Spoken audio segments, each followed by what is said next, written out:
नमस्कार, capital TV की special story में आपका स्वागत है। मैं हूं आपके साथ हर्ष भारद्वाज। झारखंड में छात्रों के प्रदर्शन के दौरान हुए हंगामे के मामले में पुलिस ने बड़ी कार्रवाई की है, जिस पर कई बड़े सवाल खड़े हो रहे हैं। बैरिकेडिंग तोड़ने और पुलिस से झड़प के मामले में करीब 600 लोगों के खिलाफ एफआईआर दर्ज की गई है। इसमें 100 लोग नामजद हैं, वहीं 500 अज्ञात लोगों के खिलाफ केस दर्ज किया गया है। बताया जा रहा है कि नामजद लोगों में ज्यादातर बीजेपी के युवा कार्यकर्ता हैं। एफआईआर के बाद पुलिस ने कार्रवाई शुरू कर दी है और उन्हें पकड़ा जा रहा है। पुलिस नामजद आरोपियों की तलाश कर रही है। साथ ही प्रदर्शन के दौरान हुई घटनाओं की जांच भी की जा रही है। दरअसल सोमवार को हजारों छात्र और अभ्यर्थी विधानसभा की ओर मार्च कर रहे थे। प्रदर्शनकारियों ने रास्ते में कई बैरिकेडिंग पार कर ली थी। इस दौरान पुलिस के साथ उनकी झड़प हुई थी। पुलिस ने ही लाठीचार्ज छात्रों पर किया, लेकिन पुलिस छात्रों को अब पकड़ रही है। गलती पुलिस की थी। स्थिति बिगड़ने पर पुलिस ने प्रदर्शनकारियों को रोकने की कोशिश की। जगन्नाथपुर मंदिर के पास पुलिस ने पानी की बौछारें भी की, आंसू गैस के गोले भी छोड़े, जो कि कई बड़े सवाल झारखंड पुलिस पर उठाता है। लेकिन पुलिस सवालों का जवाब देने की बजाय एफआईआर दर्ज कर रही है। कई प्रदर्शनकारियों के अब भी लापता होने की खबरें सामने आ रही हैं। हालांकि राज्य पुलिस का कहना है कि प्रदर्शन के दौरान पुलिसकर्मी घायल हुए हैं, छात्र नहीं। 25 जुलाई से चल रहा है आंदोलन। छात्र और अभ्यर्थी 25 जुलाई से आंदोलन कर रहे हैं। उनकी मुख्य मांग भर्ती परीक्षाओं में पारदर्शिता की है। वो जेपीएससी और जेएसएससी की कार्यप्रणाली में सुधार की मांग हेमंत सोरेन सरकार से कर रहे हैं। प्रदर्शनकारी कुछ परीक्षाओं को रद्द करने की भी मांग कर रहे हैं। इसके अलावा वो पूरे मामले की स्वतंत्र जांच चाहते हैं। इसके साथ ही सीबीआई या झारखंड के बाहर के हाईकोर्ट के रिटायर्ड जजों की कमेटी बनाने की मांग भी छात्र कर रहे हैं। जेपीएससी जेएसएससी रिफॉर्म्स मंच के बैनर तले अभ्यर्थी जयपाल सिंह मुंडा स्टेडियम में ये प्रदर्शन हो रहा है। प्रदर्शनकारियों का कहना है कि मांगे पूरी होने तक ये आंदोलन जारी रहेगा, लेकिन सरकार के कानों में जूं तक नहीं रेंग रही है। सरकार बातचीत की भाषा तो कह रही है, लेकिन दूसरी तरफ छात्रों पर लाठीचार्ज किया जा रहा है और अब 600 एफआईआर भी कर ली गई। सरकार और छात्रों के बीच बातचीत बेनतीजा। आंदोलन को खत्म कराने के लिए सरकार और छात्र प्रतिनिधियों के बीच बातचीत हो चुकी है। अब तक 6 दौर की बातचीत हुई है। हालांकि इससे कोई समाधान अभी तक नहीं निकल पाया है। मुख्यमंत्री हेमंत सोरेन ने कहा है कि सरकार भर्ती परीक्षाओं में सुधार के लिए प्रतिबद्ध है। उन्होंने प्रदर्शनकारियों को भरोसा दिलाया कि 14वीं जेपीएससी परीक्षा रद्द की जाएगी। मुख्यमंत्री ने बीजेपी पर आंदोलन को राजनीतिक मुद्दा बनाने का भी आरोप लगाया, लेकिन झारखंड के छात्रों को लेकर जब मीडिया कर्मी सवाल करते हैं तो सवाल का जवाब ना देकर हेमंत सोरेन भागने लगते हैं, जिसकी तस्वीर भी सोशल मीडिया पर काफी वायरल हुई है। बीजेपी ने किया राज्यव्यापी बंद। दरअसल प्रदर्शनकारियों पर पुलिस की कार्रवाई के बाद बीजेपी ने सरकार को घेरा। पार्टी ने पुलिस की कार्रवाई के विरोध में राज्यव्यापी बंद का आयोजन किया। बीजेपी ने हेमंत सोरेन सरकार पर छात्रों के आंदोलन को दबाने का बड़ा आरोप लगाया। वहीं सरकार में सहयोगी कांग्रेस ने बीजेपी पर आंदोलन का राजनीतिकरण करने का आरोप लगा डाला है। कांग्रेस का दावा है कि बीजेपी ने प्रदर्शन में शामिल होने के लिए बाहर से कार्यकर्ताओं को बुलाया, जबकि वहां के छात्र कह रहे हैं कि ऐसा कुछ भी नहीं था। तमाम आंदोलन में बैठे हुए वो छात्र ही थे, लेकिन कांग्रेस और हेमंत सोरेन इस पर सिर्फ और सिर्फ राजनीति कर रही है। जंतर मंतर पर जो छात्र होते हैं उनको लेकर बड़े बयान दिए जाते हैं और तमाम लोग छात्र ही विपक्ष को नजर आते हैं। लेकिन झारखंड के अंदर जो प्रदर्शन कर रहा है वो छात्र नहीं, उन्हें अराजक तत्व झारखंड की सरकार और कांग्रेस बताती है, और इसीलिए इनसे सवाल पूछे जा रहे हैं कि ऐसा भेदभाव आखिर क्यों। जब अपने राज्य के अंदर प्रोटेस्ट हो रहा हो और सरकार पर सवाल उठ रहे हैं तो आखिर क्यों चुप्पी साधी जा रही है। अनशन कर रहे नेता की तबीयत बिगड़ी। हालांकि जब प्रदर्शन हो रहा है तो इस बीच झारखंड लोकतांत्रिक क्रांतिकारी मोर्चा यानी जेएलकेएम के नेता देवेंद्रनाथ महतो की तबीयत लगातार बिगड़ रही है।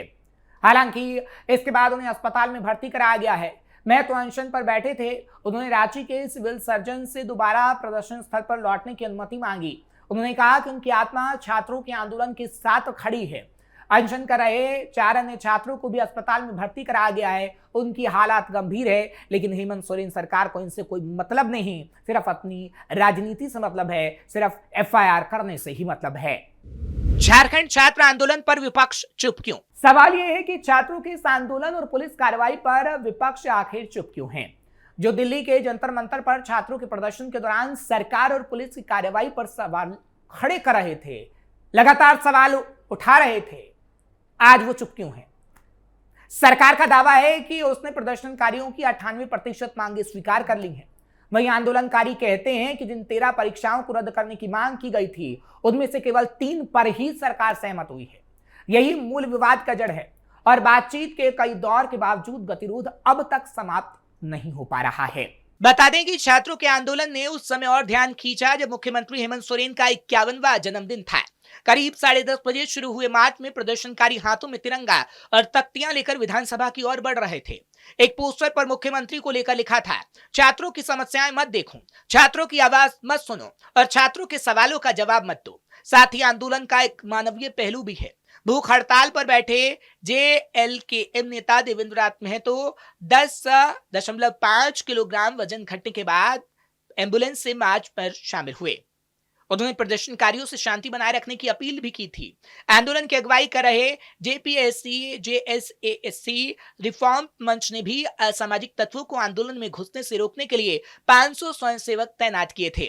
वहीं पुलिस का कहना था कि 1500 से ज्यादा सुरक्षा कर्मी तैनात किए गए और निषेधाज्ञा लागू की गई है, लेकिन आंदोलन कर रहे छात्रों पर लाठियां खूब बरसाई गई। राज्य में जो कुछ हुआ उसको देखते हुए कहा जा सकता है कि बड़ा सवाल केवल ये नहीं है कि पुलिस ने लाठीचार्ज क्यों किया, सवाल ये भी है कि छात्रों की समस्याओं को लेकर राजनीतिक दलों की संवेदनशीलता सत्ता के साथ बदल क्यों जाती है। दिल्ली में छात्रों पर कार्रवाई हो तो लोकतंत्र खतरे में दिखाई देता है, लेकिन झारखंड में छात्रों पर पानी की बौछार और लाठीचार्ज हो तो आवाजें कमजोर क्यों पड़ जाती हैं? क्या छात्रों के अधिकार राजनीतिक सुविधा के अनुसार ही तय होंगे? ये सबसे बड़ा सवाल है। क्या विपक्ष की जिम्मेदारी केवल तब तक है जब तक सत्ता में उसका प्रतिद्वंदी बैठा है? बीजेपी ने इसी आधार पर कांग्रेस और विपक्ष पर दोहरे मापदंड का बड़ा आरोप लगाया है। विपक्ष के खिलाफ बीजेपी का प्रदर्शन। दरअसल संसद भवन परिसर के मकर द्वार पर बीजेपी प्रदेश अध्यक्ष सह राज्यसभा सांसद आदित्य साहू के नेतृत्व में झारखंड के छात्रों के शांतिपूर्ण आंदोलन पर कांग्रेस समर्थित हेमंत सोरेन सरकार द्वारा किए गए बर्बर पुलिसिया दमन के खिलाफ झारखंड एनडीए सहित ओडिशा के सांसदों ने हाथों में राहुल गांधी के खिलाफ तख्तियां पकड़कर जोरदार प्रदर्शन किया, जिसकी तस्वीर भी वायरल हो रही है। सांसदों द्वारा कांग्रेस और राहुल गांधी से दिल्ली और झारखंड में 2 अलग अलग मापदंडों को लेकर जवाब मांगा जा रहा है, जिसका जवाब राहुल गांधी को देना होगा, लेकिन वो दे नहीं पा रहे हैं। वहीं भारतीय जनता पार्टी ने रांची जिला प्रशासन पर आरोप लगाया कि उसने जयपाल सिंह मुंडा स्टेडियम से प्रदर्शन कर रहे छात्रों को जबरन हटाने का प्रयास किया और लाठियां बरसाई। ये छात्र इस राज्य में भर्ती परीक्षाओं में हुई अनियमितताओं के खिलाफ प्रदर्शन कर रहे हैं, तो आखिर उनकी आवाज को क्यों दबाया जा रहा है? बीजेपी के वरिष्ठ नेता और विधानसभा में विपक्ष के नेता बाबूलाल मरांडी ने प्रशासन पर आरोप लगाया है कि उसने प्रदर्शन स्थल की बिजली काटने के साथ साथ छात्रों को प्रदर्शन स्थल खाली करने के लिए भी डराया और धमकाया। कुछ प्रदर्शनकारियों ने आरोप लगाया कि प्रशासन उन्हें प्रदर्शन खत्म करने के लिए डरा धमका रहा था। उन्होंने कहा कि जानकारी मिलने पर बीजेपी नेता मौके पर पहुंचे और उन्हें देखकर प्रशासनिक अधिकारी वहां से भाग गए। बीजेपी नेता मरांडी ने कहा, मैं रांची जिला प्रशासन और हेमंत सोरेन सरकार के इस आलोकतांत्रिक और निंदनीय रवैये की कड़ी निंदा करता हूं। सरकार अब उन छात्रों के विरोध प्रदर्शनों को बर्दाश्त करने में असमर्थ है जो शांतिपूर्ण तरीके से अपने अधिकारों के लिए लड़ रहे हैं। उन्होंने मांग की कि प्रशासन को JPSC आंदोलनकारियों के धरना स्थल पर बिजली, पानी, स्वच्छता और अन्य बुनियादी सुविधाओं की उचित व्यवस्था करनी चाहिए और सरकार के इशारे पर शांतिपूर्ण विरोध प्रदर्शन को प्रभावित करने का प्रयास नहीं करना चाहिए। झारखंड भर्ती परीक्षाओं में कथित अनियमितताओं को लेकर नौकरी के इच्छुक अभ्यर्थियों का आंदोलन बुधवार को 19वें दिन में प्रवेश कर गया और उसके बाद आज 21वां दिन हो गया है। प्रदर्शनकारियों ने चेतावनी दी है कि अगर उनकी मांगे पूरी नहीं की गई तो आंदोलन को और तेज कर देंगे। रांची के पुलिस प्रशासन, यहाँ के उपायुक्त तो सब लोग रात के 1-2 बजे शांतिपूर्ण ढंग से धरना पर सोए हुए लोगों को आंदोलन को समाप्त करने की भरसक उन लोगों ने प्रयास किया था, लेकिन बच्चे होशियार निकले। उन लोगों ने टेलीफोन कर दिया, यहाँ वहां बाकी लोग मीडिया वगैरह सब लोग इकट्ठे हुए, तो फिर पुलिस प्रशासन कर गया। मेरा एक ही उस पर सवाल है, भाई सरकार ने जब 4 लोगों की कमेटी बना रखी है तो फिर वो कमेटी बात करे उन लोगों से। फिर ये जिला प्रशासन, एसपी, डीसी क्या कर रहे हैं? या सरकार उस कमेटी को समाप्त कर दिया तो मुख्यमंत्री को घोषणा कर देनी चाहिए। और फिर रात में आप वहां जाकर के बिजली काट देते हैं। बच्चों से आप ये कहते हो कि भाई जेसीसी का तो मामला है, जेपीसी का तो मामला सरकार ने सॉल्व कर दिया। भाई कहाँ सॉल्व हुआ है? हम तो सवेरे गए थे, बच्चों से मिले। जब मैंने न्यूज इस प्रकार की देखा तो मुझे लगा कि सवेरे जब हम टहलते हैं तो उसी समय हम टहल के वहां पहुंच गए थे। फिर बच्चों ने बताया किस प्रकार से उन लोगों को कहना था कि आप लोगों का काम हो गया, आप लोग चले जाइए, सरकार ने आपकी बात को मान लिया, जेसीसी 14वां को रद्द कर देंगे। भाई सरकार के क्या मांग है बच्चों? जेसीसी और जेपीएससी में जो गड़बड़ हुआ है, उन गड़बड़ की सीबीआई से जांच हो, अदालत की निगरानी में जांच हो, यही तो बच्चों की मांग है। लेकिन सरकार लगता है बच्चों की मांग को गंभीरता से नहीं देख रही है, उसको हल्के में ले रही है। आज तो विधानसभा तक लोगों ने 10 को मार्च किया था।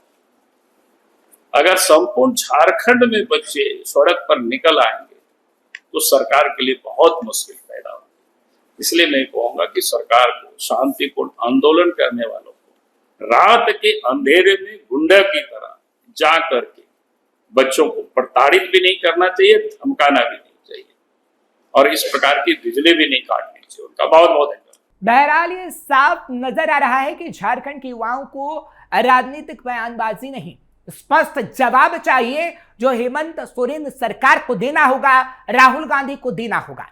परीक्षा व्यवस्था में अनियमितताओं की निष्पक्ष जांच, दोषियों पर कड़ी कार्रवाई और भर्ती प्रक्रिया में भरोसा बहाल करना सरकार की ही जिम्मेदारी है। साथ ही विपक्ष की भी परीक्षा यही है कि वो सत्ता की राजनीति से ऊपर उठकर छात्रों के सवालों पर समान आवाज उठाता है या फिर नहीं, क्योंकि समान आवाज उठाते हुए ये विपक्षी पार्टी के लोग नजर नहीं आ रहे, ना ही से हेमंत सोरेन और ना ही राहुल गांधी। और इन पर इसलिए सवाल उठ रहा है क्योंकि जंतर मंतर पर जब प्रोटेस्ट होता है तो ये इसे गंभीर मुद्दा बताते हैं, और तो और धर्मेंद्र प्रधान का इस्तीफा भी लिया जाता है। लेकिन जब झारखंड के अंदर प्रोटेस्ट होता है तो छात्र उन्हें नजर नहीं आते, वो अराजक तत्व नजर आते हैं, लाठियां भांजी जाती हैं, 600 एफआईआर दर्ज की जाती हैं और एक शब्द राहुल गांधी और हेमंत सोरेन के मुंह से नहीं निकलता है। सवाल यही है कि आखिर ये दोहरा मापदंड क्यों अपनाए हुए हैं, और इसका जवाब कहीं ना कहीं हेमंत सोरेन और राहुल गांधी को देना होगा। आपको ये खबर कैसी लगी कमेंट सेक्शन में जरूर बताएं। खबर को लाइक शेयर करें, कैपिटल टीवी को सब्सक्राइब करना मत भूलिएगा।